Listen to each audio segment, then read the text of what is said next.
Every day, at exactly 5 p.m., company doors open, streets get crowded, and car lights line up in endless traffic. Millions of people leave their offices and factories, returning home feeling a type of tiredness that sleep cannot fix. It is the tiredness of survival. These people are not lazy, and they were never stupid. They woke up in the cold, they handled pressure from their bosses, and they spent the best years of their lives doing exactly what they were told was right. They studied, they got a job, and they waited for payday. But the shocking truth from global statistics is that 95% of these people leave this life at retirement age with almost nothing. They die broke, or depending on government aid, or on the kindness of their families.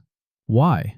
How can someone work for 40 years, 8 hours every single day, and then leave the game with empty pockets? The answer is not because they didn't make money, but because they followed the rules of a game that was never designed to make them rich. Rules that keep them running in a circle until they are exhausted. In the next few minutes, we will not talk about dry numbers. We will explain the psychological and financial trap that keeps 95% of people at the bottom, and what the other 5% do differently to own their freedom. Let us start with the first mistake, the biggest, and the most accepted one in society: trading time for money. You wake up in the morning, you rush to work, you spend your valuable hours there, you get your salary, then you repeat it all the next day.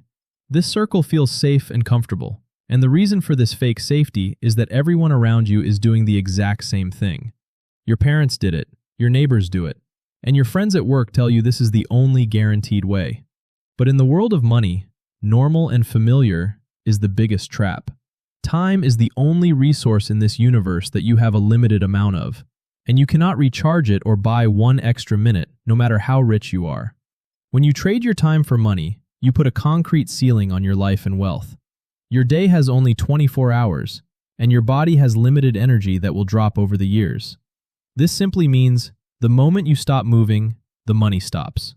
If you get sick, if you get tired, if you decide to take a long vacation to watch your children grow up, the machine stops completely. The 5% of people who escape this trap understand a scary truth that others refuse to see. You do not get rich by your body's hard work and hours of labor. You get rich when you own a system, an asset, or an idea that works for you and makes money while you are sleeping, or traveling, or spending time with your family. A job salary, no matter how big, has a glass ceiling, but independent assets have no limits. Okay, let us assume you fought hard, you proved yourself, and you finally got that big promotion you waited for. The number on your check went up by 30 or 50%. On your drive home, you feel a heavy weight lift off your chest, and breathing becomes easier. You tell yourself, finally, my life will change. I will start saving and building my future. But let us see what actually happens in the next few months. That old car that was working fine and looking good suddenly looks too cheap for your new position. The apartment you live in suddenly feels small and doesn't match your social status. Your food choices change. The restaurants you visit become more expensive, and the clothes you buy must have bigger brand logos. Only 6 months after that historic raise, you sit alone at night and open your bank account, and you are shocked. The number at the bottom of the screen before payday is exactly the same old number you had before the raise. The same anxiety, the same tight budget, the same stress when paying bills. The only difference now is that your financial problems are more expensive and elegant. This silent monster is called lifestyle inflation. It is the virus that destroys wealth more than any bad investment or economic crisis. The math here is very brutal. A person with a small salary who has the discipline to save 20% regularly for the future builds real wealth and freedom that is much bigger than a CEO who makes 10 times more, but spends every dollar just to look like a CEO in front of his friends and neighbors. A high income is not proof of wealth. Real wealth is not what you spend and show off. It is that safe, stable space left between what you earn and what you spend. The third reason why the 95% stay poor lies in the biology of the human brain. Our brains were not created to deal with the distant future. They were designed to survive the immediate moment. Taste pleasure now, eat now, rest now, because you don't know what will happen tomorrow. And the modern economic system knows this weakness in your brain perfectly and uses it against you every second. Advertising companies hire psychologists to study how to make your finger click the buy button on your phone app before your brain even has a chance to think. Billboards in the streets whisper to you, You deserve this luxury today. Finance companies make it easy and say, "Don't worry, pay it over 60 months." And social media screams in your face every time you open your phone. Show off your life tonight. Show them that you are successful. The result? The majority of people plan their lives based on one question: how will I look? And how will I have fun this weekend? While the 5% ask a completely different question: how will my life look? And where will my freedom be 10 years from now?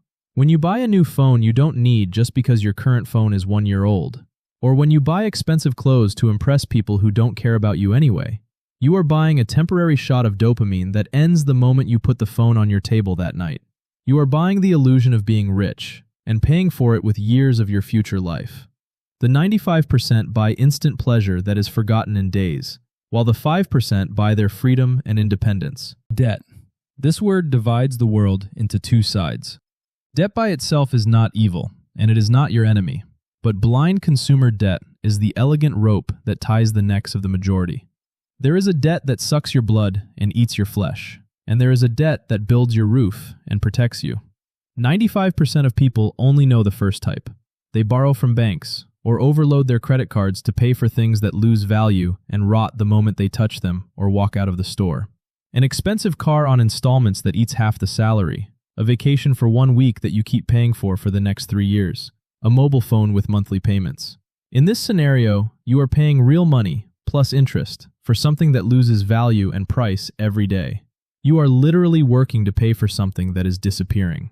But the 5% look at debt as an engineering tool, as a financial lever. They borrow money to buy things that bring in more money than the cost of the debt and its interest.